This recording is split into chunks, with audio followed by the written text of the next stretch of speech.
સર્વને જય સ્વામિનારાયણ.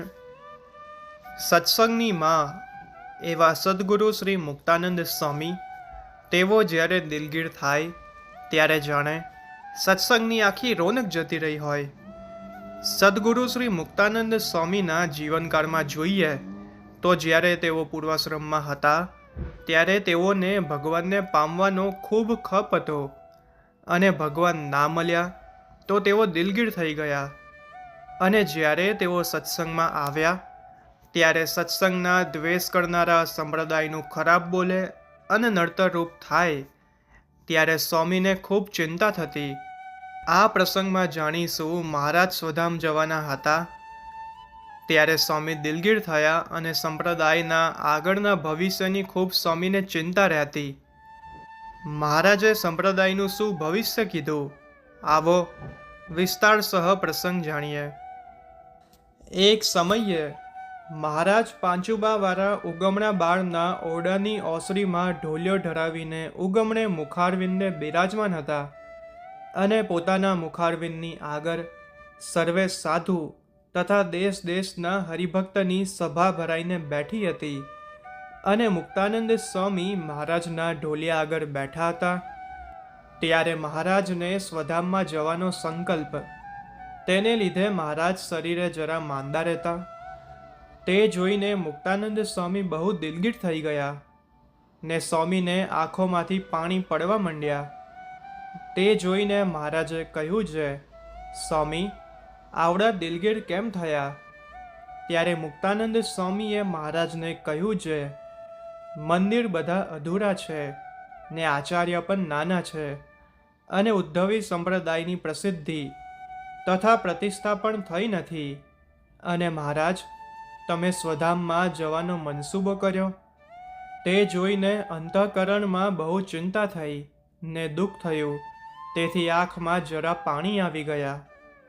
અને મહારાજ આ જગતમાં મતપંથીનો બહુ ઉપાડો તથા ઉપાધિ અને બીજા સંપ્રદાય વાળાની પણ ઘણી ઉપાધિ છે.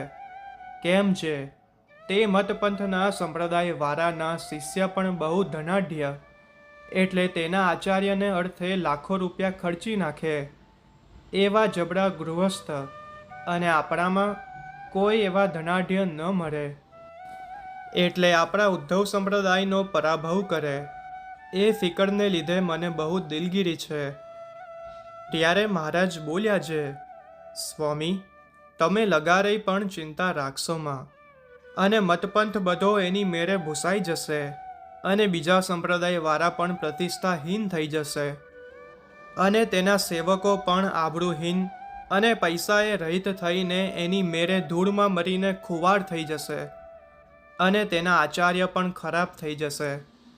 અને આ આચાર્ય તો બે ઉદ્ધવી સંપ્રદાયના રહેશે અને ઉદ્ધવી સંપ્રદાયની જે પુષ્ટિ કરશે તે આબરૂ વિનાનો હશે તો તે આબરૂ વારો થશે, અને ઉદ્ધવી સંપ્રદાયનો જે દ્વેષ કરશે તે આબરૂ વારો હશે તો પણ આબરૂહીન થઈ જશે.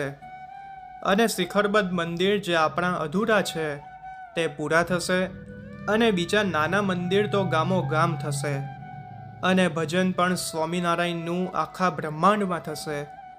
અને નાડી પ્રાણ કોના હાથમાં છે? માટે સ્વામી તમે કાંઈ દિલગીર ન થાશો ને લગારેય ચિંતા રાખશોમાં. એ રીતે મહારાજે બહુ વાત કરી. તે સાંભળીને સહુ રાજી થયા. તો આ હતો સંપૂર્ણ પ્રસંગ. સ્વામિનારાયણ સંપ્રદાયનો જે કોઈએ દ્વેષ કર્યો છે એ પછી તમે ભૂતકાળમાં જોઈ લો કે આજની તારીખમાં વર્તમાનમાં જોઈ લો, તે કોઈ કાર્ય સુખી થાય નહીં. અમારે કોઈનું નામ તો નથી લેવું, પણ જે કોઈએ સ્વામિનારાયણ સંપ્રદાય પર અને ભગવાન પર વિવાદાસ્પદ ટીકા ટિપ્પણી કરી હતી તેમની આજે યશ અને કીર્તિ તે નાશ પામતી જાય છે. એ આપણે સૌ જાણીએ છીએ અને જોઈએ છે. અને ભવિષ્યમાં જે કોઈ સ્વામિનારાયણ સંપ્રદાયનું તાડન કરશે તેઓની પણ આ જ દશા છે. વધુ ન કહેતા, સર્વોપરી સર્વ અવતારના અવતારી ભગવાન સ્વામિનારાયણનું જે ભવિષ્યવાણી છે અને એમનું વચન છે એ કોઈ દિવસ ખોટું ન પડે. આવા અનેક વિડીયો આ યુટ્યુબ ચેનલ સ્વામિનારાયણ સર્વોપરીમાં મૂકવામાં આવ્યા છે. આપ સૌ હરિભક્તો ચેનલની પ્લેલિસ્ટમાં જઈને સ્વામિનારાયણ ભગવાનની સર્વોપરીતા, નંદ સંતોનું ઐશ્વર્ય, મહિમા અને ભક્તરત્નો આદિ ઘણા વિડીયો આપ સૌ જોઈ શકો છો. આ વિડીયો દરેક હરિભક્તોને શેર કરજો જેથી સૌને આ પ્રસંગના દર્શન થાય. વિડીયો ગમ્યો હોય તો લાઈક કરજો અને આ ચેનલને સબસ્ક્રાઈબ કરી બેલ આઇકનને ઓન કરી રાખજો જેથી ભવિષ્યમાં જે વિડીયો મૂકવામાં આવે તે તમને પ્રાપ્ત થાય.